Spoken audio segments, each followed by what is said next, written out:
absolute thrill ride. And everyone, welcome to tonight's screening of Amazon MGM Studios Crime 101. Tonight we are joined by audiences from across the country: Nashville, New York, Seattle. Congratulations. Sorry about that, Patriots, you know what I'm saying? Now let's dig into the incredible filmmaker and cast of Crime 101. Please join me in welcoming the director, writer, and producer, Bart Layton. Give it up for him.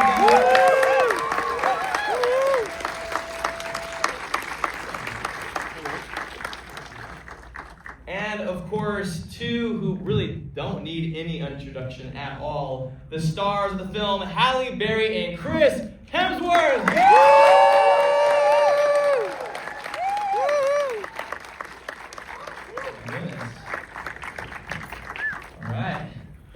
Y'all hearts all calm after that intense film. That was is great. Yeah, so this is for everybody here. Let's just jump right into it.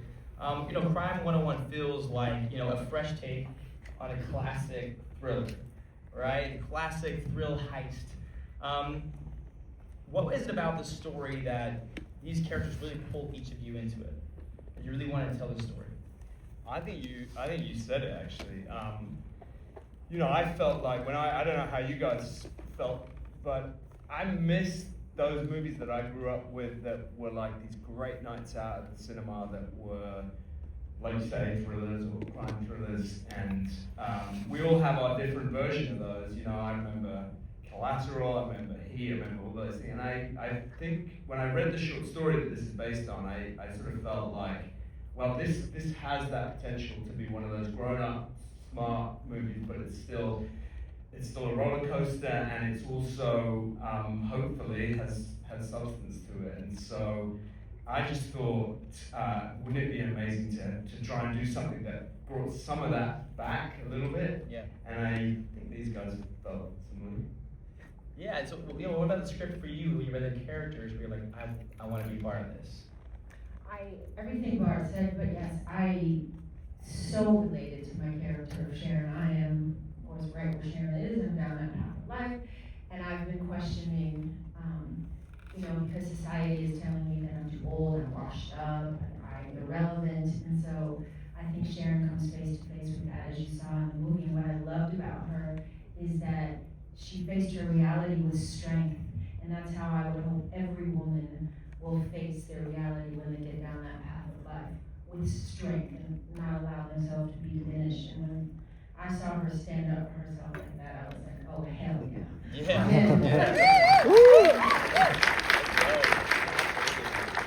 And Bart, this cast, let's talk about the cast for a second. It's absolutely stacked.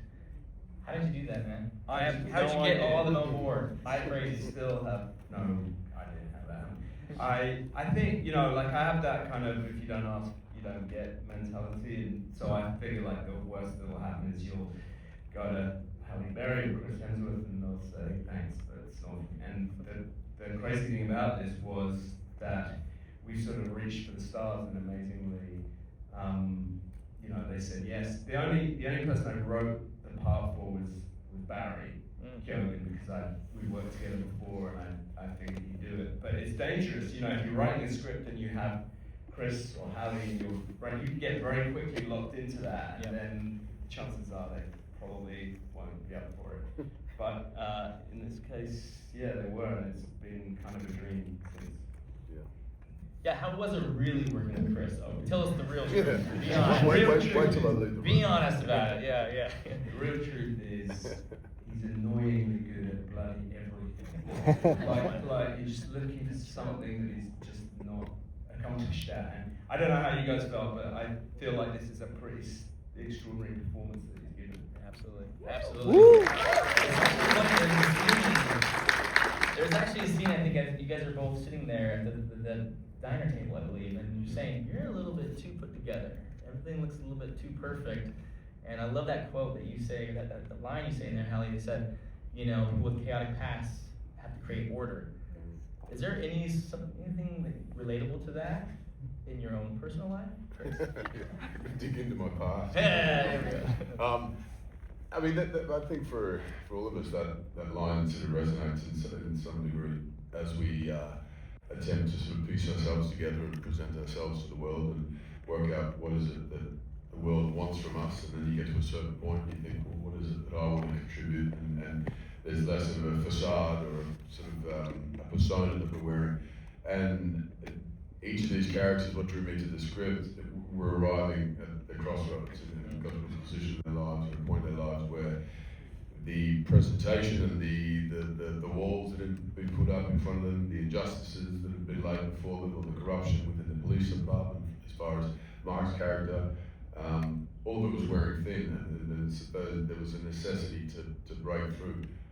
And I think we all go through that. Just as far as the question for me personally, every few years we get to a point where we realise, okay, now I've figured it out, and then you look back 5, 10 years later and you go, God, what was I talking about? I knew nothing. And so I'm sure I'll do the same in a few years' time, and by no means have I figured it out. It's just I enjoy the curiosity and the sort of adventure to it all. And that's what I love about this film too, is there's morally complex characters, right? It's not just sort of black and white. There aren't your traditional heroes and villains. And I feel like that when you're watching them, even though there's might be doing some bad things, but you can relate to them. What was that like, sharing that side of things?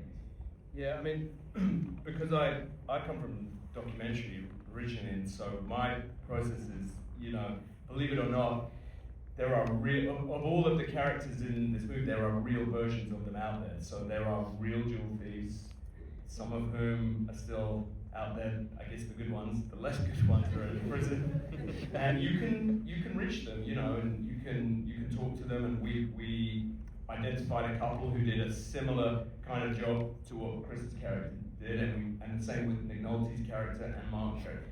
And so all of that is really based in research, and what you find is there's just no black and white to any of it. People who have done bad things or criminal things, if you scratch the surface, you'll find that they probably grew up in an environment where no one really cared about them a whole lot, and so why should they be expected to care about you or your property? So there's a lot that goes on, and so it's kind of trying to find the grey. And of course, this city, like my city, there's a growing wealth chasm, and we wanted to try and illustrate some of that. Like at the beginning of the movie, the diamonds that start downtown here, in that short 40 minutes, this was something that I was shocked by when I first started researching. That short 40-minute drive up to Calabasas, those diamonds start off at one value. By the time they get up there, that has more than quadrupled in value, because the Kardashians aren't going downtown to buy those diamonds, or whoever it is that's shopping it. So all of that was stuff that we wanted to try to smuggle into the fabric of the film in a way. That's it. And you should talk about the city, because the city itself, Los Angeles, right here, it feels like a character. I mean, I saw that film before, and I was driving down, and I was like, I felt like I was in the film. I was like, yes. I was like, hey, let's go. I got moody and intense. It was incredible. So what was that like, being and shooting here in the actual city? I mean, for better or for worse. Good and bad. I mean, like, there was conversations, could we shoot it in Australia? Could we shoot, because your money goes a lot further. Yeah, and Hess lives there, so he was like, I don't think. So we can make it look like Los Angeles. But for me, it was a deal breaker. That was a deal breaker. Like, it felt like I don't know this is your guys' town, but we tried to find corners that felt real. We didn't do a whole lot of visual effects, or kind of any. We didn't do much studio stuff. Pretty much everything is out on the street, and it felt like that was kind of essential. The bad thing is it's really expensive. Yeah. The good thing is you get the best crew in the world, and Los Angelinos are just a lovely crowd. We just had a really good, everyone's positive, everyone's, it's like, and because we were making a movie for the cinema, maybe it's a throwback, we had a huge amount of enthusiasm, so that was great. And obviously we have to talk about the action, the car chases. What was that like, shooting those car chases here in the city? I mean, just the complexity of that. That was wild. I mean, I don't know whether you guys realize, but when you shut down blocks and blocks, you don't just shut down all the junctions of the streets. You have to shut down every property on those streets. So if someone comes out to walk their dog and Chris is blazing at 80 miles an hour down the street. And that is him driving it a lot of the time, in addition to the best stunt drivers in the world who happen to live here. I know one of them is in a movie theater in Burbank, so hats off to him right now. And so it's kind of amazing, the extent that goes into a lot of those people have to go and stay in a hotel for a night.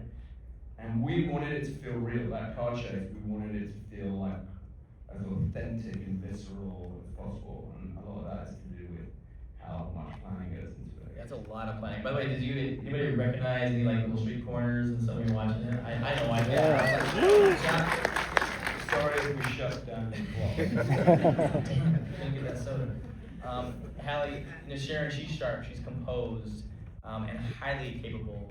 But she's also at a crossroads. You mentioned this. These characters are at a crossroads. Professionally, personally.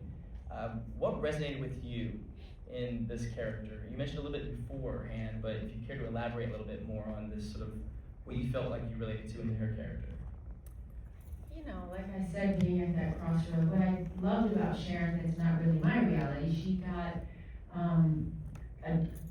a door shut, clearly, but yet another way was made. And so it was that question, about what's morally right. And I think many people, given those same circumstances, would make the same choice. You know what I mean? And is it wrong? And how wrong is it? How wrong is it if you go back to the top and you look at the injustice that was dealt to her? So how wrong is it?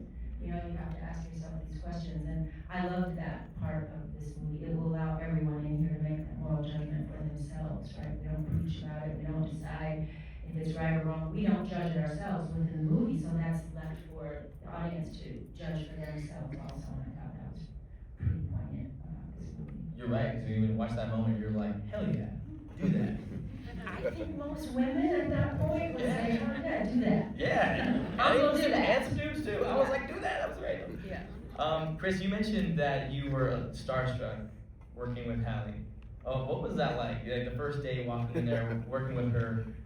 I need you to forget your lines. It's the same as it is for everybody being in a room with someone who's such a goddess and represents, an iconic film actress, but also as an individual, just such a wonderful person. And I'd heard amazing things, and the moment I walked on set, it all came true, and I thought, oh, she's everything and more. But just to sit opposite her in a scene, and I've had this happen one other time in my career where you're so absorbed in the moment, and I'm just watching like a fan, I may as well have some popcorn there, and Bart's like, you gotta contribute here, Chris. And to have a scene partner like that as well, that just lifts your game, lifts everyone's game on set, is remarkable. And there was just such grace and integrity to how she'd approach the script, and such enthusiasm for the story, and the same sort of passion that we all had for the script. Oh my God, Chris! Yes! Thank you, Chris! Come on now. We got love here. I love it. I could go on and on. It was just an absolute dream. Fantastic. Yeah, so about the, tell us a little bit about some of the other cast members a little bit. I know they're not here right now, but how was it? I mean, I mentioned before, this is this all-star cast. What was that like? I mean, like Chris, I was intimidated. I hadn't done this kind of, made some documentaries and made a smallish movie that thankfully a lot of people, including these guys, liked. And so yes, intimidated. But then the thing that I can say to you guys is, there's superstars. There is a reason for that, because Didn't lie. Oh, it's back on. Here you go. You guys, yeah. Okay. One more time. And so, but I would love to take more credit for the performances. The truth is if you hire people like this, like Chris says, they are kind of extraordinary. And half the time I was at the monitor, like Chris, and because I've written it and I hadn't ever heard it really performed before, and I'm not someone who sort of delivers the lines myself, and there's a limit to how much I want to rehearse. You watch it, and what they do is, it's like alchemy. It's real. And I think we had a pretty lovely crew in terms of our vibe was pretty great. I did a lot of prep, like an unhealthy amount of prep, so that the hope is that when we get to the day, it's pretty relaxed. Like I feel like we've got a good plan, and then they've got the room to play and do the thing they're amazing at, and I just stand back and I'm like, wow, watch that. That's so now for me, all I'm thinking about is if you're writing this, do you ever get up and and act it out sometimes? Occasionally when I'm storyboarding, Yeah. there's complex things where, you know, the blocking is complex, me and the storyboarder will start getting each other in a headlock and mucking around and all that to try and figure it out. But most of the time it's very, I don't do the lines. I hate table Or reads. else he wouldn't have written a scene for me that was insane. Insane! Never been written before. Tell us about that. Hey, Was that go like? on. Do it. Yep. Have you little month? Go on. So, Bart, one day it was rehearsal and I go in and I'm like, you know, Bart, I don't know if we need to say all these words in this scene. It was like a mathematical equation from hell. Like, if I recited this scene, like it took me about 5 minutes to go through this mathematical gymnastics. Yeah, this is a heat cut. And I said to Bart, I don't think this is gonna make a movie. Isn't there another way we can do this? And Bart said, no, it had to be this way. And this is how, you know, she's smart and blah, blah, blah. And I was like, but Bart, really? He said, come on, you can do it. And then I realized, okay, maybe I'm just being lazy. Maybe this is gonna be a really great scene in the movie. So I'm gonna go learn this thing. So I come, it's my first day working with Chris. I come, I got my math all down and it's in my head. And I'm like, this is rolling off my tongue, and I'm like, wow, Bart, you know, maybe you were right. This was worth spending, you know, all this time learning this stuff I don't even understand. But hey, I did it. Just to find out when I go to the first screening, it's gone. Oh. It's all gone. It's on the floor. Floor. And I was like, I told you. It was This is genuinely really brilliant good. and amazing, but there was a point where, you know, the movie was too long. You may still feel the movie was too long. It was longer, and there were a few things that, it's tough. Well, we'll be looking for That's your that only scene. takeout. That's your story in this movie. That's my only story, and I love that story. I love the moment too where you probably just like, you cut that out. Like, Yeah. I love it. Actually, I just proved to myself that, you know, perimenopause, you know, has not, you know, taken all my faculties away. I wasn't able to memorize that. That was good. Chris, was there any moment from filming that just stood out that was like that was very memorable? That you'll never forget? The entire thing. I mean, it was just working with such incredible people every day. I mean, that was actually one of our first scenes, and I was sitting there going, wow, she's memorized this entire mathematical equation. Will it be in the movie? But it was brilliant. I tell you, we're the DVD extras if those things exist. You can do it right now if you want. If I could, I would, trust me. But the scene in the bar, that was particularly special. That was one of our first scenes we shot together, and there was a real sort of both of them sort of analysing each other, and obviously you've seen the film, quite a big reveal. The scene with Mark and I in the car was interesting because Mark and I have obviously worked together before for years, and we're so excited to work together again in a very different setting. Yes. And by the time we got to shoot that scene, we had been shooting separately across 2 or 3 months, but not actually together. And so it was this real strange sort of build-up, and there's a lot of anticipation and conversation about what it was going to be. And the scene, we're saying one thing and it's about something else, and that's what was so beautiful about a lot of these scenes with each of these characters. It was all subtext and layers, and you could be talking about a number of different things, but what they were really aiming for was not being articulated, and it's what was between the lines even resonated more. And yet there was such a familiarity with being with Mark within that space. I've done, worked with him so many times. But both of us talked about that scene and thought, this is something special. There's some sort of, again, alchemy that occurs. And even with the physicality of shooting it, a few things happened where we had shot my coverage, and as Mark asked the question, have you seen the Thomas Crown affair? It's about a thief. The traffic stopped, and we're in real traffic. And then when I answer, the traffic took off and I drive off. And then when we turned the camera back onto Mark, the same thing happened around the same location as we're just doing laps of the street and of this block, and it come to a stop, and as soon as he asked the question, and I'd answered, the traffic took off.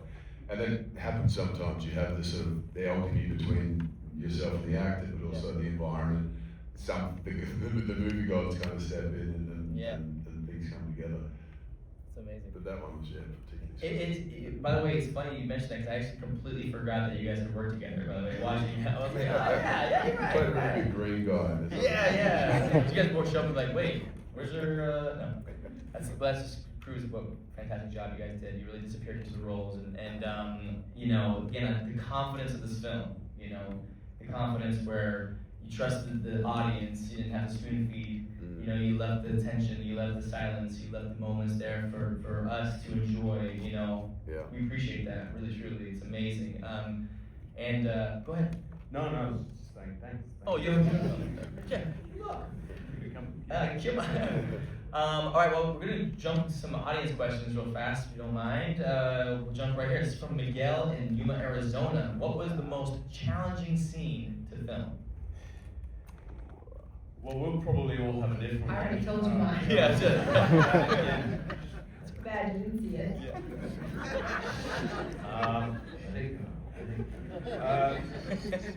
For me, what was the most challenging scene? I mean, you know, having not shot a car chase before, that was kind of, you know, one that we had a high bar for, you know, in terms of like, you know, there's been a car chase since the beginning of time, or beginning of movie making, and so you want to do something that has an identity that doesn't feel derivative, and it's not going, and it feels like our movie. So the mantra for that was kind of like, what would this really feel like, and to avoid going too far into the movie world, you know, where the behavior is as real as it could be, and we shot as close to the line as I think you can go in terms of, you know, safety and all that. So that was probably, that was a new experience and a totally exhilarating one, I think. Yeah. The scene in challenging, but it was like the most exciting was the scene with Barry in the convenience store, because he's just a live wire. He's the most unpredictable, dangerous, electric energy in the most lovable way too. His enthusiasm is sort of boundless, but you don't know what he's going to do within the scene, especially when you're trying to choreograph, you know, throwing cans and, you know, whatever other items are on the shelves at each other, and then he's biting me on the hand at one point, which I didn't know was coming. Deserved a little slap over the head. But those kind of scenes, that there's this sort of unpredictable, you know, energy that you can, if you choreograph too much, you remove that. But if you don't choreograph it enough, you end up smashing each other through a fridge or whatever. And we had done, I remember rehearsing that, and he was like, "No, I'm done. We're doing too much." He just was kind of, he was out. So it was pretty, you know, spontaneous. And but I think again, it has kind of like a lot of the film. There's an authenticity and a grit, and a visceral feel to it. I remember I put almost an entire day aside for that, because I thought there was, and we shot it so fast, didn't we? Yeah. We were like 2, 3. It was like, because it just felt like we did it in a couple of long takes. It felt electric, didn't it? It felt lively, yeah. I love that, man. That's cool. The next question is from Christine in Garden Grove. What do you hope audiences keep thinking about after credits roll on Prime Level 1 that they'll take with them afterwards? Well, I'll give my 2 cents, and then there's. I feel like you know, we didn't want to give you candy floss that just evaporated. We wanted to give you like a nourishing meal, and the challenge is you want all of the tension and hopefully the entertainment, but also maybe just this. I think for me, there was questions about like all of the decisions that we make in life. You know, there's a lot of these characters are driven by status anxiety, you know, and a need to like, maybe if I have all of this about the car, the apartment, and the look, and you know, and that much money in the bank, then maybe I'll feel like a success. Yes. And maybe and if other people see me as a success, then I'll really feel like that. And I think you can go a long way and get to a point where you realize maybe I've sacrificed a lot. Maybe I didn't have a family in Sharon's case, or maybe whatever it was, or I gave a lot to a company that actually never valued me, or whatever. So it's kind of like trying to maybe interrogate that idea of like the decisions that we all make and whether they're driven from a sense of like internal self-worth or like, and now we live with phones and all of this stuff, and there's a metric for how valuable you are. Yeah. And so I guess a lot of that was what was going through my head. And what about you guys? Yeah. Yeah, I would agree. I think it's if the audience leaves questioning their own worth and their own value, and how do we determine that? What's the yardstick to measuring that? I think that we've done something really good, just giving people, especially during these times, something to think about. Yeah, we've sort of touched on this, the kind of the moral ambiguity that is in place throughout the film, and I think understanding where people have come from before you judge, and you know, we like to sort of sit back and say, oh, I wouldn't have done this, I wouldn't have done that, or I live by this exact code, but life's not that simple, you know, and we're all faced with you know, incredibly or vast, different, dramatically different circumstances, you know, from the day we're born onwards, and each of these characters come from very different backgrounds, but share sort of a lot of things in common as well. And just the fact that it's a big, beautiful, entertaining film, you know, with Bart said this earlier, but it's not the type of film that I feel like we make too many of them anymore. And often we do give all the answers to the audience as opposed to raising questions and allowing the audience to consider it rather than sort of, you know, shoving it down their throat. And I really appreciate that the first time I read it, and I hope people, you know, enjoyed that. Yeah, we made it for you guys. I mean, really, we made it. We wanted to make the kind of movie we would want to go and see. Yeah. Well, I think that's about